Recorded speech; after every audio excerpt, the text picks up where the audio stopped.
ضعیف تھے، یعنی مستضعف تھے، ضعیف کر دیے گئے تھے عقلی اعتبار سے اور فکری اعتبار سے، وہ لوگ کہاں جائیں گے؟ اعراف میں، وہ اعراف میں جائیں گے۔ بس دنیاوی اعتبار سے ممکن ہے کہ ایک بچی یا بچہ جو ہے وہ کفار کے حکم میں ہوں، لیکن یہ تصور نہ کریں کہ اللہ ان کو جو ہے وہ یہ کچھ بھی کام اچھا کر لیں، بزرگوں کی خدمت کر لیں، لوگوں کا خیال کریں، ان کو اللہ ایسی جہنم میں ڈال دے گا۔ ایسا نہیں ہے ختم۔ تو ہمارا ایک بہت بڑا پرابلم یہ ہے کہ ہم لوگوں کی اچھی بری باتوں کو جو ہے بالکل ہی جھٹلا دیتے ہیں۔ یہ ہم نے ضمن کیوں گفتگو کی کہ جب بعد میں چیزیں ریکارڈ ہوتی ہیں تو لوگ سوچتے ہیں کہ شاید یورپ امریکہ والوں کی تعریف ہو رہی ہے آنے کی وجہ سے، نا، یہ اتفاق سے جب ہم پاکستان میں بھی ہیں تو بالکل کھل کے یہ باتیں کرتے ہیں۔ ماشاءاللہ، سبحان اللہ، سبحان اللہ، کہ جو جس کی اچھائی ہے اتنا مانو، اور جب اس اچھائی کے علاوہ دوسرے چیپٹر میں جاؤ تو وہاں ڈسکس کرو۔ یعنی کیوں کہ ہم نماز پڑھتے ہیں، کیوں کہ ہم روزے رکھتے ہیں، اور ہمارے ڈاکٹر جو ہیں وہ لوگوں کی کیئر نہ کریں تو وہ بہت اچھے ہیں، ان کی یہ ساری جو کوتاہیاں ہیں وہ قابل تعریف ہیں، کیونکہ وہ نماز پڑھتے ہیں، کیونکہ وہ مسلمان ہیں، کیونکہ ان میں سے بعض شیعہ ہیں، کیونکہ ان میں سے بعض سید ہیں۔ اب یہ کسی کو غلط دوا بھی دے دیں تو یہ بہت اچھے ہیں، یعنی واقعی یہ ائمہ کی روش ہے۔ اور کیونکہ یہ مسلمان نہیں ہے تو رات بھر یہ کھڑا رہے بیچارہ ڈاکٹر، تو اللہ اس کو کچھ نہیں دے گا، ہمیں دے گا۔ ہم رات بھر سوئیں اسپتال میں تو کیونکہ مسلمان ہیں تو ہمیں اللہ اجر دے گا۔ اور یہ جو رات بھر جاگتا رہے اور ٹہلتا رہے اور حساب کتاب کرتا رہے اور یہ بھی نہ پوچھے کہ یہ غریب ہے اور امیر ہے، اس نے پیسے دیے یا نہیں دیے، اللہ اس کو جو ہے سزا دے گا۔ ایسا یاد رکھیں، اللہ کے بارے میں یہ تصور عدل الہی کے خلاف ہے، اور عدل الہی کا نظریہ مذہب حق اہل بیت علیہ الصلوۃ والسلام کا ترہ امتیاز ہے۔ صلوات پڑھیں محمد و آل محمد۔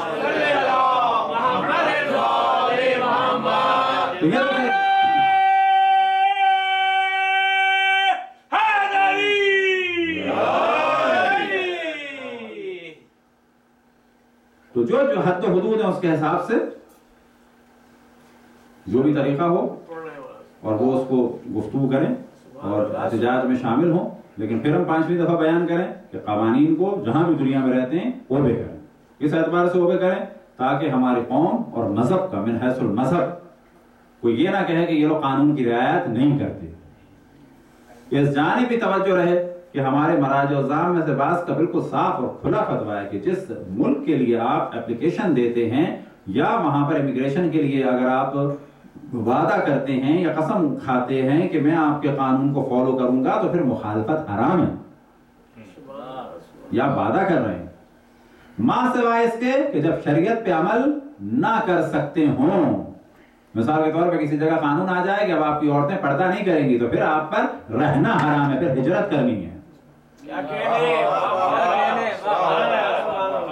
لہٰذا وہ ممالک کے جہاں پر اسلام پر عمل نہ کیا جا سکتا ہو، وہ ممالک کے جہاں پر اسلام پر عمل نہ کیا جا سکتا ہو، اور حقیقت یہ ہے کہ اس وقت یورپ امریکہ میں اسلام پر عمل کرنے سے نہیں روکا جاتا، لیکن اگر روکا جا رہا ہو اور آپ نہ کر سکتے ہو تو پھر جانا ہوگا واپس، پھر آپ کو چھوڑنا ہوگا۔ یہ وہ موضوعات ہیں جو عموماً ہمارے علماء بھی ڈرتے ہیں کہ بڑے آرام سے چھپا لگ جائے گا کہ یہ تو کافروں کے گن گا رہے ہیں، تو کافروں کی تعریف نہ کریں جو اچھی باتیں، ان مسلمانوں کی بات کی تعریف کریں جنہوں نے اللہ اکبر کو دہشت گردی کے لیے استعمال کیا۔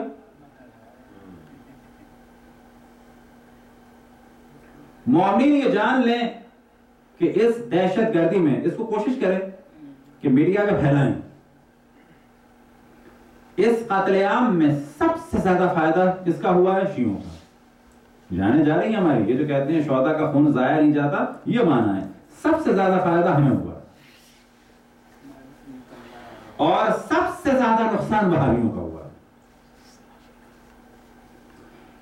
لفظ وہابی یاد رکھیں، جس طرح سے یزیدیت اور یزید گالی بن چکے ہیں، وہابیت اور سلفیت تمام دنیا میں گالی بنتے جا رہے ہیں، صحیح، ماشاءاللہ، تمام دنیا میں گالی بن رہے ہیں۔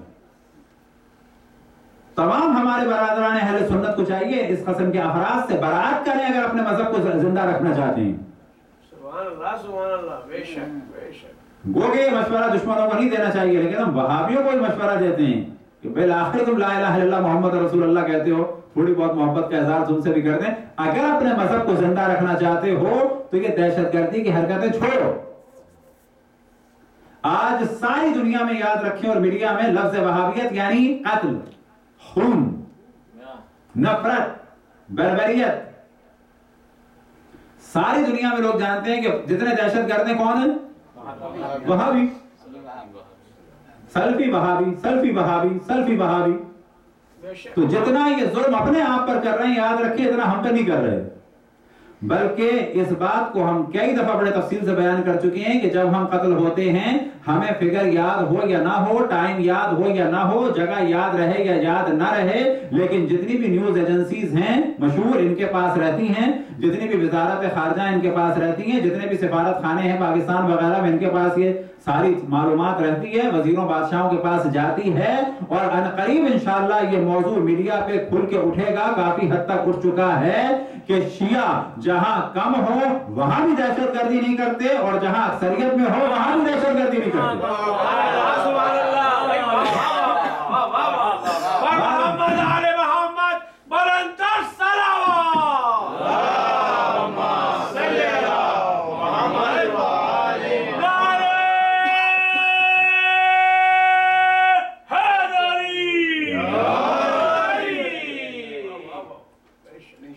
بعض دفعہ لوگ کہتے ہیں کہ پاکستان میں تو آپ کم ہے، پاکستان میں ہم کم ہیں، عراق میں تو کم نہیں ہیں ہم،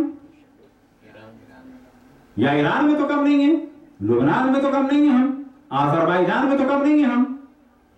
عراق میں ہم نے کتنوں کو مار دیا، عراق میں ہر روز 100 شیعہ مرے. کیا ہمارے علماء نے کہا مارو؟ کبھی نہیں کہا. حتیٰ سعودی عرب کے ایک اخبار میں جمال خاشقچی نے عرب نیوز میں ایک مضمون لکھا تھا کہ مفتی اعظم سعودی عرب کو اور مفتی اعظم قطر کو چاہیے کہ اٹھیں اور نجف جائیں اور شیعہ مرجع آیت اللہ سیستانی کا ہاتھ چومیں اور یہ سیکھیں ان سے کہ اسلام کا دفاع کیسے ہوتا ہے. وجہ کیا تھی کہ تقریباً ایوریج تھا 100 کے قریب افراد عراق میں قتل ہو رہے تھے مومنین کے. لیکن ہمارے علماء کا حکم کیا تھا، مراجع عظام کا حکم کیا تھا، خصوصاً آیت سیستانی کا، کہ لا شیعہ ولا سنہ، یہ نعرے لگانے، کوئی شیعہ سنی مسئلہ نہیں ہے اور سنیوں کے خلاف نہیں لے جانا ہے اس کو. اب اس کے بعد نتیجہ کیا ہوا کہ 100 افراد سے معاملہ بڑھتا گیا، یہاں تک کہ امام موسیٰ کاظم علیہ السلام کے روزے میں 1000 آدمی قتل ہوئے. ایک بھگدڑ مچی تھی وہاں پہ. ان کا ایک طریقہ یہ تھا کہ پل پہ بہت زیادہ مجمع ٹائٹ ہو گیا تھا اور سیکیورٹی بہت زیادہ تھی، تو کچھ لے جا تو سکتے نہیں تھے دہشت گرد. اس میں سے ایک آدمی نے بھاگنا شروع کیا تھا اور نعرے لگانا شروع کیے تھے جیسے کہ میں اس وقت اپنے کو بلاسٹ کرنے والا ہوں. تو نتیجہ کیا ہوا کہ بہت سارے لوگ بھاگے اور کچھ لوگ پل سے گر گئے، تقریباً 1000 کچھ لوگ شہید ہوئے تھے. یہ والا معاملہ بھی ہو گیا، شیعوں نے کچھ نہیں کیا. اب نتیجہ یہ ہوا کہ سامرہ میں امام حسن عسکری اور امام علی نقی علیہ السلام کے روزے کو مسمار کیا. اب یہ دنیا مطمئن تھی کہ شیعہ پاور میں ان کی ملیشیائیں ہیں، غضب ان کا بہت زیادہ ہو چکا ہے. ایک بوڑھے مرجع کتنا روکیں گے شیعوں کو؟ بھئی روز 100 چلو 1000. اب آخر میں کیا ہوا جی، پورا سامرہ کا گنبد ہی جو ہے مسمار کر دیا. اب تھوڑی کوئی رکے گا شیعہ، لیکن یہاں گنبد مسمار ہوا. کون کون اس میں دفن؟ 2 معصوم امام اور حضرت حکیمہ خاتون، حضرت حدیث خاتون، حضرت نرگس خاتون. یہ بزرگ ہستیاں ایک ہی وقت میں گنبد منہدم، جیسے گنبد منہدم ہوا ہونا کیا چاہیے تھا، بلکہ اس کے آثار کیا نظر آ رہے تھے کہ پری پلان کام ہے.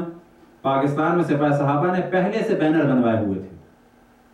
جس دن یہ واقعہ ہوا ہے تھوڑی دیر کے بعد پورے کراچی میں بینر لگ گئے تھے کہ ہماری مساجد پہ عراق پہ حملہ ہوا اور طلا کے مزار پہ حملہ ہوا. یہ سب کچھ کیوں تھا کہ یہ امکانات تھے کہ یہ ہوگا.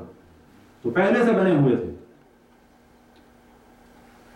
لیکن جیسے ہی یہ واقعہ ہوا حضرت آیت اللہ العظمیٰ سیستانی کا حکم آیا کہ برادران اہل سنت میں سے کسی کی بھی جان، مال، عزت، آبرو کو نقصان پہنچانا اور ان کی مساجد اور حتیٰ ان سے منسوب قبروں کو نقصان پہنچانا حرام ہے۔ نتیجہ کیا ہوا؟ شیعوں نے دفاع کیا ان کی، حتیٰ ابو حنیفہ اور ابو یوسف اور عبد القادر جیلانی کی قبروں کا۔ کیوں؟ کہ ان قبروں کو یہ خود منہدم کریں گے وہابی، کیونکہ قبروں کے خلاف ہیں۔ ادھر سے قبریں منہدم کریں گے، ادھر سے شیعوں پہ ڈالیں گے۔ نتیجہ کیا ہوا؟ عراق میں کسی بھی اہل سنت کے خلاف کچھ نہیں ہوا، ایک مسجد نہیں جلی، نہ ابو حنیفہ، نہ ابو یوسف، نہ عبد القادر جیلانی، نہ طلحہ، کسی کے بھی مزار کو کوئی نقصان نہیں ہوا۔ یہ طاقت کس کی تھی؟ مرجعیت کی۔ یہ کون اتنا کھلے دل کا اور فہم و فراست کا مالک تھا؟ وہ کہ جو اہل بیت کے دسترخوان سے رزق حاصل کرتا ہے۔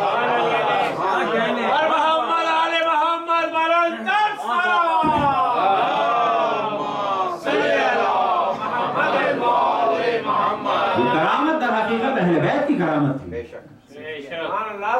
جو جس کو مانتا ہے یاد رکھیں اس کا اثر آتا ہے۔ جس کو ہم بڑے کھل کے کہتے ہیں جو جس کو مانتا ہے روحانی اثر ہوتا ہے۔ اب جتنی اس میں ظرفیت ہوگی کچھ نہ کچھ اثر ضرور ہوگا۔ لہذا جو بھی ائمہ اہل بیت علیہ السلام سے وابستہ ہے، ہم نہیں کہتے کہ جو صدر صد مومن ہوگا، حتیٰ اگر وہ شرابی ہوگا لیکن دوسرے مکتب کے شرابی کی نسبت کچھ بہتر ہوگا، کیونکہ بالآخر اس کا تعلق اہل بیت سے۔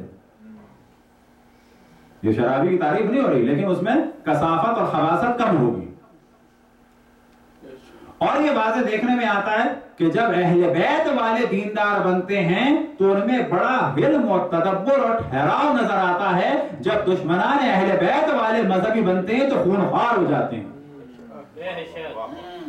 وجہ کیا ہے؟ کہ ان کے دلوں میں ان کی محبت ہوتی ہے کہ جن کا کام ہی جلاؤ اور بھڑاؤ تھا۔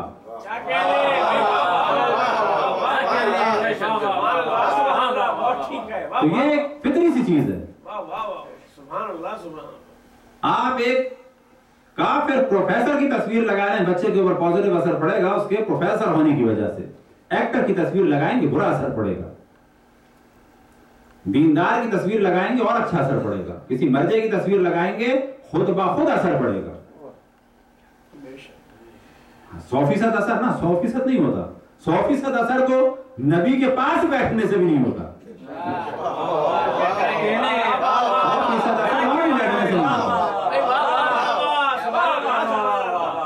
یہ سوچیں جی انبیاء کے پاس بیٹھ گئے، نہیں، منافق سے بیٹھتے تھے آگے۔ سورہ منافقون انہی کی شان میں نازل ہوا، اور واضح ہے کہ کوئی رسول اللہ کو دیکھ کے ایسا نہیں چینج ہو جاتا، جس میں ظرفیت ہوتی ہے وہ چینج ہوتا ہے، جیسے کہ جناب سلمان فارسی۔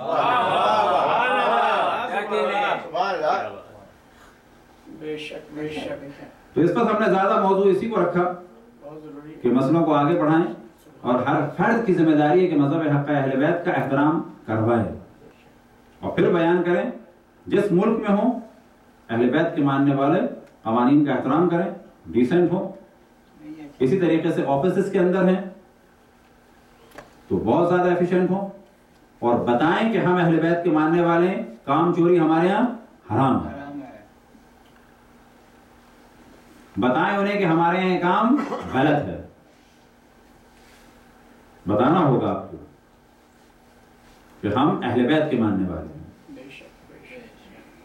ایک واقعہ ہم بعض دفعہ بیان کرتے ہیں اس دہشت گردی کے حوالے سے۔ ہم دبئی ایئرپورٹ پہ تھے، کہیں سے آ رہے تھے، تو وہاں پہ لمبا اسٹے ہوتا ہے، تو وہاں پر ایک سکھ فیملی سے ملاقات ہو گئی ہماری، خوب کافی دیر باتیں ہوئی، پھر پتہ چلا وہ لوگ سکھر کے تھے، تو مائگریٹ کر کے انڈیا چلے گئے تھے۔ اب وہ بھی کہیں سے آ رہے تھے، ہم بھی تھے، خوب باتیں ہوئی۔ ہمارے پاس کیونکہ اللہ کا شکر ہے بڑا اچھا کلیکشن ہے مختلف ادیانی کتابوں کا، تو ہمیں گرو گرنتھ صاحب جو ان کی کتاب ہے وہ چاہیے تھی۔ خیر وہ ان کے پاس بھی نہیں تھی، اور ان کے پاس تھی، خیر گرمکھی میں تھی، ہمیں ترجمہ چاہیے تھا۔ اس حوالے سے ہم نے بات چیت شروع کی۔ اب وہ ہم کو ظاہر نے ان کو واضح بتایا کہ ہم کون ہیں، اور وہ پہچان گیا۔ اس کے بعد جو ہے اس نے عراق کے حالات پر گفتگو کی۔ اب وہ کیا فرماتے ہیں وہ صاحب؟ اب ظاہر ہے وہ تو وہی ہے جو دنیا میں لوگوں کے نظریات ہوتے ہیں کہ آپ لوگ اتنے وہاں پر ہیں اور مر رہے ہیں، مار دیں آپ بھی اور یہ کر دیں اور وہ کر دیں. تو میں نے اس کو بتایا کہ ہم در حقیقت اہل بیت کے ماننے والے ہیں. کچھ اہل بیت کا تعارف کیا اور اس کے بعد بتایا کہ دیکھو ہمارے یہاں جو نظریات ہیں ان کو اگر سمجھنا ہے تو خالص مثال سے سمجھ لو کہ اہل بیت کے ماننے والے کیسے ہوتے ہیں اور کیا ہم میں فرق ہے اور ہم کیوں نہیں مار سکتے. یہ جو آپ کے ذہن میں ہے کہ ہم عراق میں اکثریت میں ہیں تو ہم قتل کا جواب قتل سے دیں اور بم کا جواب بم سے دیں، دھماکے کا جواب دھماکے سے دیں، ہماری ایک بس میں دھماکہ ہو تو 2 ہم بسوں کو وہاں پر اڑا دیں اور مظلوم اہل سنت کو یا عیسائی یا یہودی کو مظلوم مارے حرام ہے، کسی ہندو کو مظلوم مارے حرام ہے. یہ کرار غیر فرار کے ماننے والوں کا طریقہ نہیں ہے. یہ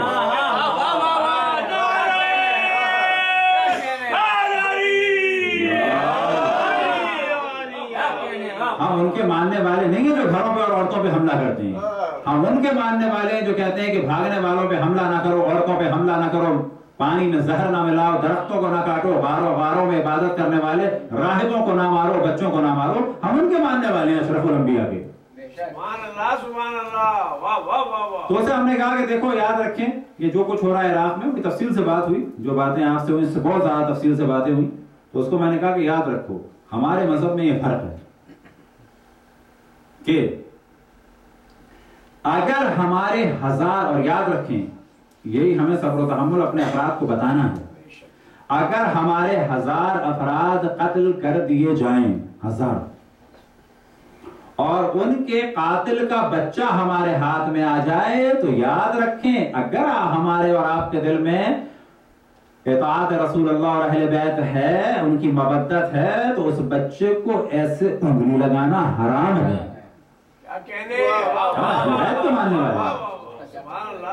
اگر وہ بچہ آپ کے پاس آ گیا، ہم نے اس کو بتایا کہ دیکھو اگر ہمارے 1000 آدمیوں کے قتل کرنے والے کا بچہ ہمارے پاس آ جائے تو اس کو ہمیں نہلانا بھی ہوگا، دھلانا بھی ہوگا، کھلانا بھی ہوگا، پلانا بھی ہوگا، بہلانا بھی ہوگا، پھسلانا بھی ہوگا. وہ نہیں سوئے گا اور ٹہلا کے سلانا بھی ہوگا، کیونکہ ہم وہ نہیں ہیں کہ 1000 آدمیوں کے قاتل کا انتقام اس بچے سے لیں. نہیں کر سکتے ہم. یہ فرق ہے ہم میں اور لوگوں میں. بالکل یہی مثال یاد رکھیں، خدا نہ خواستہ ہماری خواتین کی حرمت پامال ہوتی ہے کسی علاقے میں اور اس مذہب اور دین کی خواتین ہمارے پاس آ جائیں تو مولا امیر المومنین اور ان سے بڑھ کے اشرف الانبیاء راضی نہیں ہے کہ اس عورت کو آپ چھوئیں. نہیں چھو سکتے اس کو. اگر ہم شیعہ ہیں تو اس کو بے پردہ نہیں کر سکتے، اس کے جسم کو نہیں چھو سکتے. یہ نہیں کہہ سکتے کہ اس کے بھائی نے، اس کے باپ نے، اس کے قوم نے، اس کے قبیلے نے، اس کے خاندان نے ہماری اتنی خواتین کو خدا نہ خواستہ معاذ اللہ ہوا کیا ہے تو ہم اس کے ساتھ یہ کریں اور وہ کریں. نہیں کر سکتے. یہ وہی کیفیت ہے کہ جب مولا امیر، جب معاویہ کے پاس پانی نہر کا حصہ چلا گیا تو اس نے کیا کیا؟ پانی بند کر دیا. اب جب وہ حصہ پانی مولا امیر المومنین کے پاس آ گیا تو معاویہ مطمئن تھا. کس حساب سے؟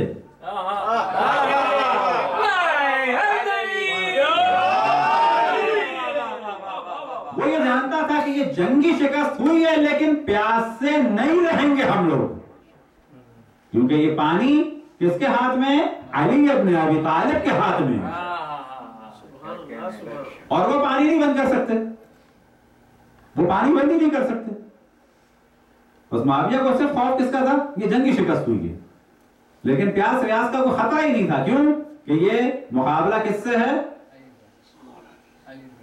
علی ابن ابی طالب سے جو کل دین ہے. تو یہ ہے مذہب حق اہل بیت کے، جسے ہمیں صحیح طریقے سے دنیا تک پہنچانا ہے اور بتانا ہے کہ ہم کیا ہیں. اور اللہ کا شکر ہے کہ یہ بعض جگہ بات پہچانی جا رہی ہے کہ شیعہ کسی کو تنگ ونگ نہیں کرتے، لیکن جب انہیں چھیڑا جائے تو وہ مقابلہ کرتے ہیں، وہ بھی شرافت کی حد تو حدود میں کرتے ہیں. یہ تقریباً دنیا کو واضح ہو رہا ہے اور یہ ہمیں اور زیادہ واضح کرنا ہے اور یہ وہابیوں کو بتانا ہے، سلفیوں کو بتانا ہے کہ جس طرح تمہارے باپ یزید کا نام گالی بن چکا ہے، آج تمہارے مکتب کا نام گالی بن چکا ہے. تمہاری شکلیں جو ہیں لوگوں کے لیے دھمکی بن چکی ہیں. تم ان داڑھی اور مونچھوں کے ساتھ، ان ہلیوں کے ساتھ جب کسی جگہ قدم رکھتے ہو تو لوگ گھبرا جاتے ہیں کب پھٹو گے. تمہارے چہروں سے رحمت کا جلوہ نہیں نظر آتا. تم سب سے زیادہ ظلم اپنے ساتھ کر رہے ہو، سب سے زیادہ ظلم اپنے ساتھ کر رہے ہو. ہمیں انہیں یہ بتانا ہے کہ جان لو کہ تمہارے باپ دادا بنو امیہ، بنو عباس اور ان کے بعد ایوبی، اور اسی طرح سے افغانستان میں محمود غزنوی، اور تمہارے باپ داداؤں میں سے اورنگزیب اور یہ ایوبی اور عثمانی تم سے کہیں زیادہ طاقتور تھے، ختم ہو گئے، ہمیں نہیں ختم کر سکے.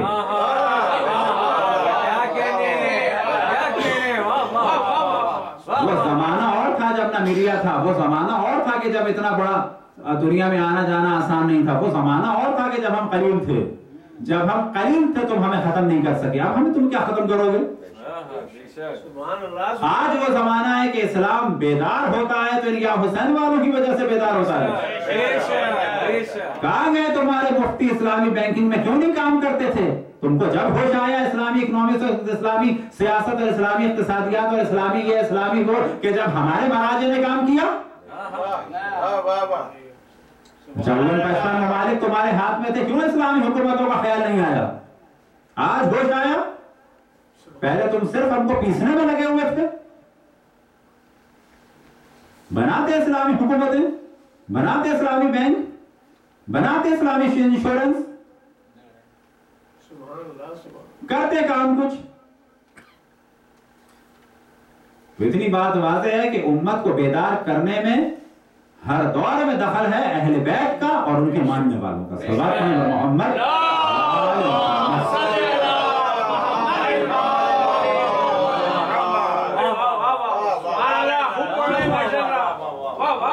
مذہب حق اہل بیت جو ہے وہ جگمگا رہا ہے اور جگمگائے گا. ہم میں سے ہر فرد کو مذہب اہل بیت کو پھیلانا ہے، ڈسکس کرنا ہے، اس پہ ڈیبیٹ کرنی ہے اپنے کردار کے ذریعے سے، اپنے اخلاق کے ذریعے سے. اور پھر ہم توجہ دلائیں دنیا کے جس ملک میں ہیں اگر وہاں اسلام پر عمل نہیں کر سکتے پھر جائیں واپس، لیکن جہاں بھی ہیں وہاں کے قانون کی مخالفت نہ کریں. ایسا نہیں ہے کہ آپ یورپ امریکہ میں تو سگنل کی مخالفت کرنے کہا جائے گا یہ تم نے سائن کیا ہے، یہ تم نے اقرار کیا ہے، یہ تم نے وعدہ کیا ہے، یہ تم نے شرط قبول کی ہے، اس پہ عمل کرنا.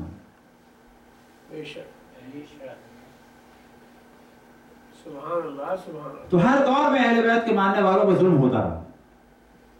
اور ہم معمول ہیں اتفاق سے بات اور ٹی وی چینل سے بھی کہا کہ جو قتل ہونے والے شیعہ ہیں وہ جان لیں، اپنے مورل کو ڈاؤن نہ کریں کہ ہمیں بہت بڑے پیمانے پہ قتل کیا گیا، ہم ختم نہیں ہوئے. یہ شیعہ جان لیں اور ہمارے دشمن جان لیں کہ تمہارے باپ دادا تم سے کہیں زیادہ طاقتور تھے، انہوں نے ہمیں اس سے زیادہ بڑے پیمانے پہ قتل کیا، ہم نہیں ختم ہوئے اور نہ تم ختم کر سکتے ہو. تم خود ختم ہو جاؤ گے انشاءاللہ. اور یہ ہونا ہے کیونکہ زمین پر حکومت ہوگی فرزند رسول اللہ کی، فرزند امیر المومنین کی، فرزند حضرت فاطمہ کی، فرزند امام حسن امام حسین حجت ابن الحسن العسکری المہدی کی.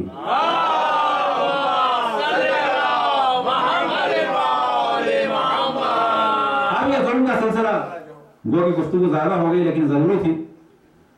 یہ کہاں سے شروع ہوا؟ اشرف الانبیاء کی شہادت سے شروع ہوا. شہادت سے پہلے کا جو اہم ترین واقعہ تھا کچھ ہم نے توجہ دلائی، وہ کیا تھا؟ واقعہ کرتاس یا المیہ جمعرات.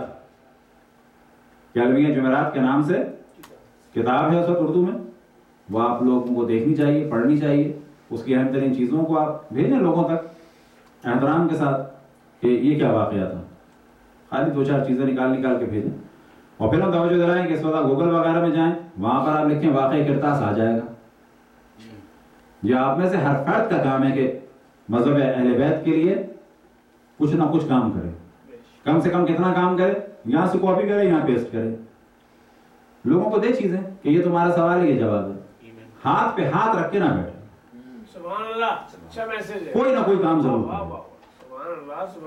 البتہ اس سلسلے میں بعض دفعہ کہتے ہوئے اچھا بھی نہیں لگتا، لیکن ہدف یہی تھا کہ پورے عقائد شیعہ اور پورے احکام کو، کہ اللہ کا شکر ہے کہ اتنی تفصیل سے کام نہ عربی میں، نہ فارسی، نہ ایران، نہ عراق میں کہا جا سکتا ہے کہ شیعوں میں پہلی دفعہ پورے عقائد شیعہ اور پورے فقہی احکام کی آڈیو ویڈیو ہم نے ایک اسٹوڈیو میں بنا کے ویب سائٹ بنا دی ہے shiaviews.com.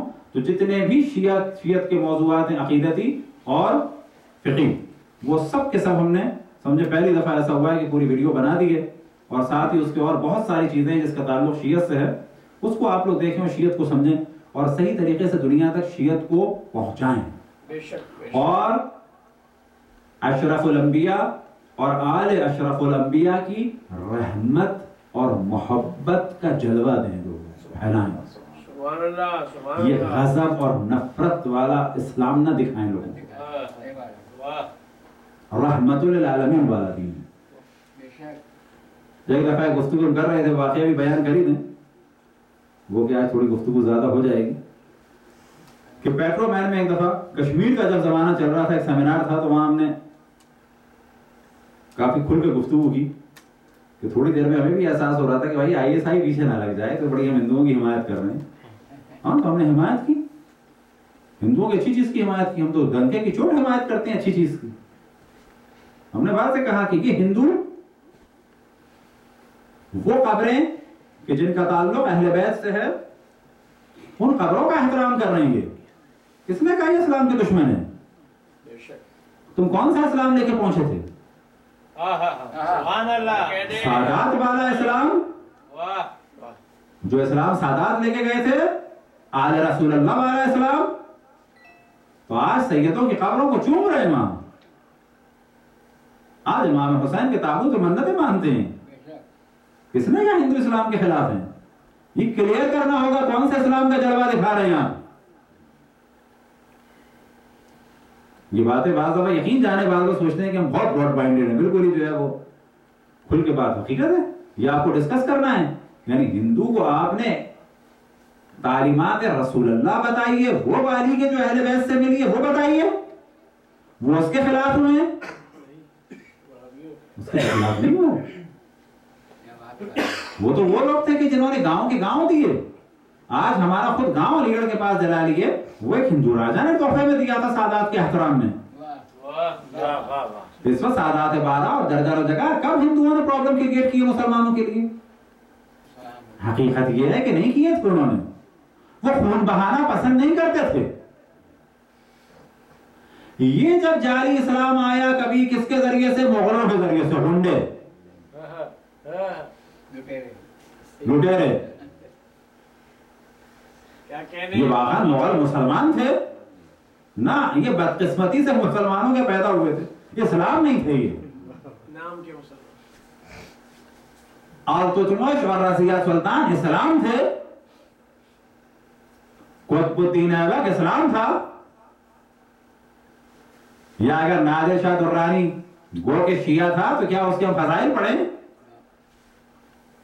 اگر ہندوؤں کے ساتھ برا کیا قطعاً اس کو روز قیامت جواب دینا ہوگا. قطعاً اہل بیت نے کوئی ایسا وعدہ نہیں کیا ہے کہ ہم بیٹھے ہیں تم جس پہ چاہے جو چاہے ظلم کرو. نا، حساب ہوگا. ہم نہیں پڑھتے نادر شاہ درانی کے فضائل کے، جو وہ شیعہ تھا تو اس کو ولی اللہ مان لیں. کبھی شیعوں کی مجلسوں میں نادر شاہ کے فضائل نہیں بیان ہوتے.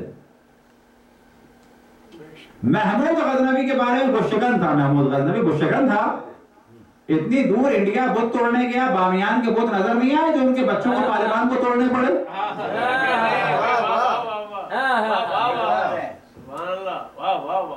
طالبان نے وہ بت توڑے بامیان کے، تو اتنی دور گیا وہ، غزنی سے 2500 میل قبلہ فرما پہنچ گیا. تو بامیان نہیں پہنچا. اس کو پتا تھا ان بتوں کو توڑوں گا، اچھی خاصی شیٹرنگ کرنی ہوگی، جا کے ایسے کلاڑا چلاؤں گا تو اوپر سے کیا گرے گا؟ پتھر. وہ گیا تھا جواہرات اور سونا چاندی لوٹنے. بس شکر نہیں تھا، ڈاکو تھا. بس شکر نہیں تھا. یہ نادر شاہ کو آپ کہیں بس شکن تھا نا، بس شکن تخت طاؤس لوٹنے گیا تھا. ہم نہیں پڑھتے شیعہ فضائل کہ نادر شاہ درانی کو رضوان اللہ بنا دیں اور علیہ السلام بنا دیں اور رضی اللہ کیوں بنا دیں؟ وہ گیا تھا تخت طاؤس لینے بھی آیا. وہ کون سی خدمت کرنے گیا تھا؟ بادشاہ تھا. ہم بادشاہ پرست نہیں ہیں، ہم اہل بیت کو ماننے والے ہیں. بے شک. کون سا اسلام دکھایا ہندوؤں کو کہ جس میں عورت